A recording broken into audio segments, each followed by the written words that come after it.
It is Wednesday, July 8, 2026. NATO leaders close their Ankara Summit with a renewed Article 5 pledge and a massive new Ukraine funding commitment. The Labor Department's June jobs report shows hiring cooling but still positive, and the World Health Organization warns Europe's heat emergency is far from over. Here are the day's top stories. NATO leaders concluded the 2026 Ankara Summit today, endorsing a declaration affirming an ironclad commitment to collective defense under the alliance's Article 5, according to NATO. The 32 member states also pledged 70 billion euros, roughly $80 billion, in military assistance to Ukraine for 2026, with at least equivalent support committed for 2027. President Trump attended and met with Ukrainian President Zelenskyy on the summit's sidelines in Ankara. The summit was the 36th in NATO's history and the second hosted by Turkey, following the 2004 Istanbul summit. Secretary General Mark Rutte outlined three priorities heading into the gathering: increasing Allied defense investment, strengthening transatlantic defense industrial production, and sustaining support for Ukraine. The declaration text was negotiated and approved by NATO ambassadors ahead of the summit before all 32 alliance leaders formally endorsed it Wednesday in Ankara. Why it matters. The renewed Article 5 pledge and multi-year Ukraine funding commitment signal the alliance's intent to sustain long-term deterrence against Russia, showing unified Allied resolve amid an uncertain security environment. The Bureau of Labor Statistics reported non-farm payroll employment rose by 57,000 in June, with the unemployment rate holding at 4.2%. Professional and business services, social assistance, and health care continued adding jobs, while leisure and hospitality employment fell by 61,000. The report also revised prior estimates downward, cutting a combined 74,000 jobs from the April and May counts. Average hourly earnings rose 13 cents to $37.64, up 3.5% over the year, while labor force participation slipped to 61.5%.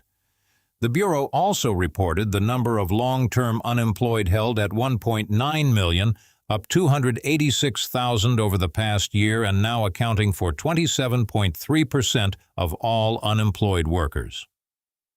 Why it matters. The modest payroll gain alongside a steady unemployment rate suggests a cooling but still resilient labor market, a key data point for the Federal Reserve's next policy decisions.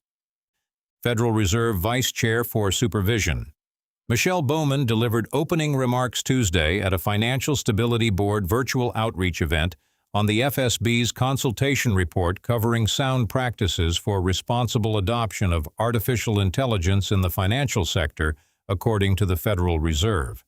Bowman said Federal Reserve and FSB staff are seeking feedback on the report so it can be finalized later in 2026 as a U.S. deliverable to the Group of 20. As Vice Chair for Supervision, Bowman has addressed artificial intelligence's growing role in banking multiple times this year, including a May speech on AI in the financial system, as the Fed works to set consistent supervisory expectations for banks adopting the technology. Why it matters.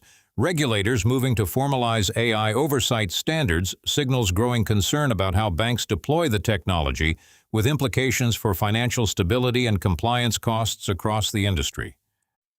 The World Health Organization's European office warned Tuesday that more deadly weeks of extreme heat may lie ahead, forecasting temperatures reaching 43 degrees Celsius in Portugal and southern Spain this week, with France and the Benelux countries bracing for another heat surge.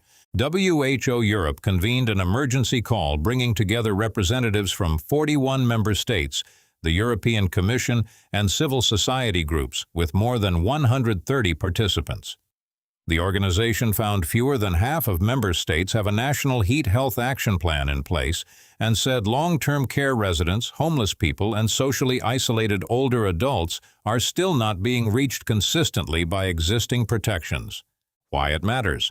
WHO's own data shows countries with heat action plans respond faster and protect residents more effectively, underscoring a preparedness gap as extreme heat events grow more frequent across the region.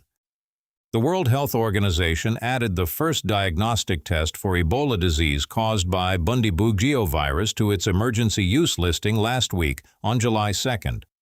The RT-qPCR test, manufactured by Shanghai ZJ Biotech, detects the virus's genetic material in blood samples. WHO declared a public health emergency of international concern over the outbreak on May 17th, with cases confirmed in the Democratic Republic of the Congo and Uganda. As of the listing, the Democratic Republic of the Congo alone had reported 1,406 laboratory-confirmed cases and 438 deaths. WHO said its emergency use listing procedure assesses the quality, safety, and performance of essential health products to speed access to reliable diagnostic tools for early case detection, timely clinical care, and effective outbreak response. Why it matters? The emergency listing accelerates access to reliable diagnostics for early detection and clinical care, a critical tool for containing an outbreak that has already caused hundreds of deaths. Like and subscribe for fact-based news from official government sources only. Leave a comment. Tell us what stories you want to hear.